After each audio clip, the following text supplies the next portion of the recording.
London एक ऐसा शहर जो सपनों का एक हिस्सा लगता है। अगर आप एक सीफेरर हैं तो डेफिनेटली आपकी बकेट लिस्ट में होगा। तो चलिए शुरू करते हैं इस कहानी को। बात है सितंबर 2023 की, जब हमारा शिप पेरिस की ली हावा पोर्ट से शेल हेवन टर्मिनल पोर्ट पर डॉक हुआ। पूरी क्रू में एक्साइटमेंट थी, सबको श्योरली जाना था। तो हमने पूरे क्रू को 2 पार्ट्स में डिवाइड किया और मैं दूसरे ग्रुप का हिस्सा बना। शाम हुई और हम सब निकल पड़े लंदन एक्सप्लोर करने। जैसा कि मैंने अपनी लास्ट शोर लीव सीरीज़ में बताया था, अगर आपने नहीं देखी है तो टॉप राइट कॉर्नर पर क्लिक कर सकते हैं। हमने शिप से ऊबर बुक किया और नियरेस्ट मेट्रो स्टेशन पहुंच गए। एक इम्पॉर्टेंट बात बता दूं, लंदन में प्राइवेट टैक्सी लेना काफ़ी महंगा पड़ेगा, स्पेशली अगर आप एक सीफेरर हैं। तो बेस्ट ऑप्शन ऊबर, सस्ता भी पड़ेगा और 24/7 अवेलेबल भी रहेगा। अब यहाँ सबसे शॉकिंग बात ये थी कि मेट्रो स्टेशन तक आते आते हमें 9 बज चुके थे। पूरा एरिया सुनसान था और सबसे बड़ी दिक्कत ये थी कि हमें समझ नहीं आ रहा था कि हमें जाना किधर है और मेट्रो टिकट कैसे लेना है। किसी तरह मैनेज किया और फाइनली निकल पड़े लंदन अंडरग्राउंड स्टेशन की तरफ। Welcome aboard sir, welcome abode.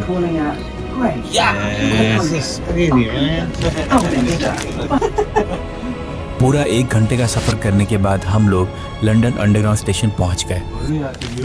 रात के 10:30 बज चुके थे और सबसे इंटरेस्टिंग बात, हमें बिल्कुल भी आइडिया नहीं था कि कहाँ जाना है और कैसे जाना है। बस एक चीज़ दिमाग में क्लियर थी, मुझे वो ब्रिज देखना है जो कभी मैंने अपने लैपटॉप का वॉलपेपर बनाया था। वो सामने दिख रहा है ना। मेट्रो से बाहर निकलते ही हम गूगल मैप्स का सहारा लेकर लंदन ब्रिज की तरफ चल दिए। रास्ते में एक इंडियन बंदा मिला जिसने बताया कि जिसे हम लंदन ब्रिज समझ रहे हैं वो एक्चुअली ट्विन टावर ब्रिज है। थोड़ी शर्म आई और इस शर्म को पानी में मिलाकर पी गए और अपनी मंजिल की तरफ बढ़ गए। रास्ते में एक अलग ही वाइब थी, ऐसा लग रहा था जैसे लंदन नहीं इंडिया में चल रहे हैं, क्योंकि 70% क्राउड तो इंडियन ही दिखा। धीरे धीरे ठंड बढ़ने लगी, जैकेट्स निकालनी पड़ गई और भूख भी लगनी शुरू हो गई। एंड बीइंग ए वेजिटेरियन, रात को कुछ खाने के ऑप्शंस लिमिटेड थे, बट किसी तरह एक शॉप मिली जहाँ मैंने अपने पेट को शांत किया। और फिर वो मोमेंट फाइनली आ ही गया। वो ब्रिज फाइनली सामने दिखा। दिल की धड़कन तेज़ हो रही थी और जैसे ही मैंने अपना पहला स्टेप रखा उस ब्रिज पर, ऐसा लगा जैसे एक बड़ा सपना पूरा हो गया। वो एक अचीवमेंट का मोमेंट था, कैसी फीलिंग तो शायद शब्दों में बयां करना मुश्किल है। ये एक सपना था जो रियलिटी बन चुका था और मैं इस मोमेंट को सिर्फ देखना नहीं, जीना चाहता था, फील करना चाहता था और हाँ, इसे कैप्चर भी करना चाहता था। So let me take you on this virtual journey of my London trip in like 3, 2, 1, 0.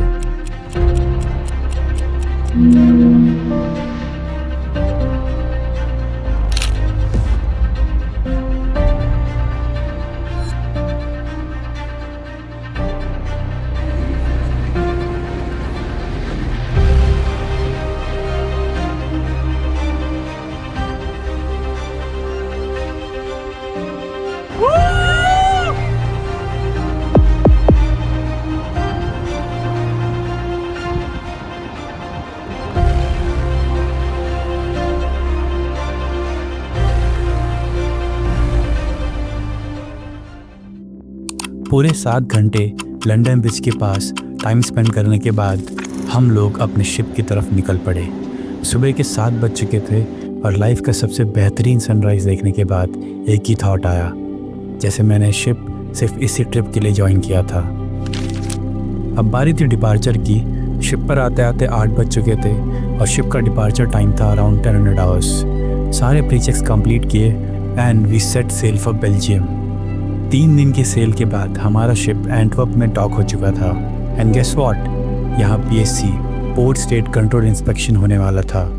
तो हमने फुल प्रिपरेशन स्टार्ट कर दी, शिप को इंस्पेक्शन के लिए रेडी करने लगे।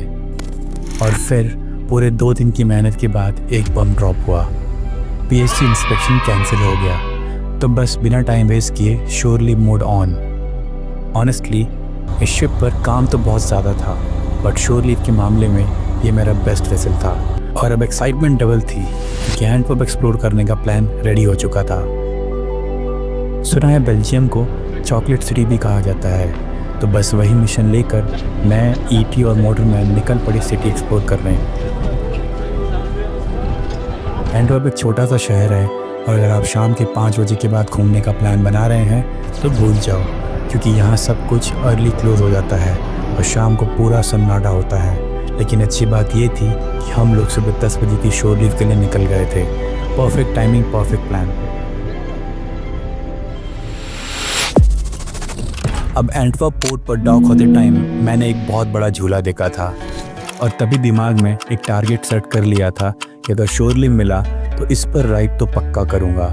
तो फिर इसी उद्देश्य से हम सबसे पहले झूले को ढूंढने निकल गए। जैसे ही झूला दिखा हमने तुरंत राइड बुक कर ली और जब झूला ऊपर गया तो पूरा एंटवर्प दिख रहा था and it was so beautiful that I can't even explain.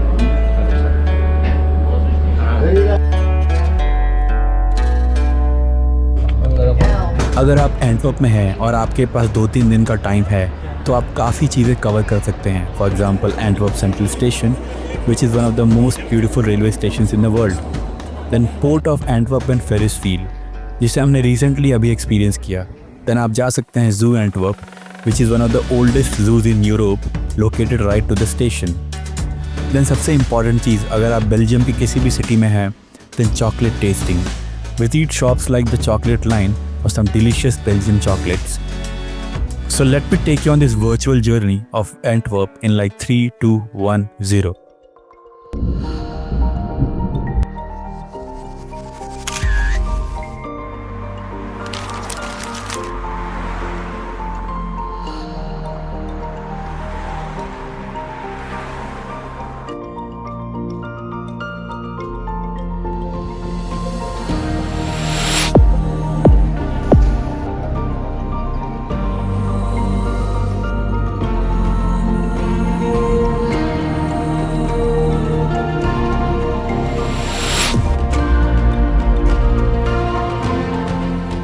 अब बारी थी इस ट्रेल के आखिरी पड़ाव की और वो था साइन ऑफ। जी हाँ, सही सुना आपने।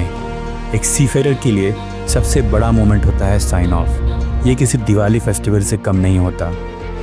10 दिन तक एंटवर्प पोर्ट पर डॉक होने के बाद हम निकल पड़े जिब्राल्टर की तरफ, जहाँ हमारा शिप हैंडओवर होने वाला था और हम सबका साइन ऑफ भी होने वाला था। ऑलमोस्ट 13 दिन के सेल के बाद हम जिब्राल्टर में एंकर पर शिप हैंडओवर कर देते हैं और फाइनली डिसएम्बार्क स्टार्ट कर देते हैं। ये मोमेंट जो है ना, सिर्फ महसूस किया जा सकता है। हर एक क्रू मेंबर के चेहरे पर एक हिडन स्माइल और वो घर जाने की खुशी। शायद इस दुनिया की सबसे बड़ी खुशी होती है एक सीफेयर के लिए। शिप के साइन ऑफ के बाद हमने होटल में चेक इन किया और निकल पड़े जिब्राल्टर एक्सप्लोर करने। बट जिब्राल्टर एक छोटा सा आइलैंड है जहाँ शिप्स अपने bunkering, crew change and refuelling सब ईजिली कर लेती हैं। घूमने के लिए ज़्यादा कुछ नहीं है पर एक क्विक टूर तो बनता ही था। तो शोर लीव सीरीज़ को यहीं ख़त्म करते हैं और मिलते हैं एक नए प्लेस और एक नए एडवेंचर के साथ। तब तक के लिए this is Pankaj Sharma signing off. जय हिंद।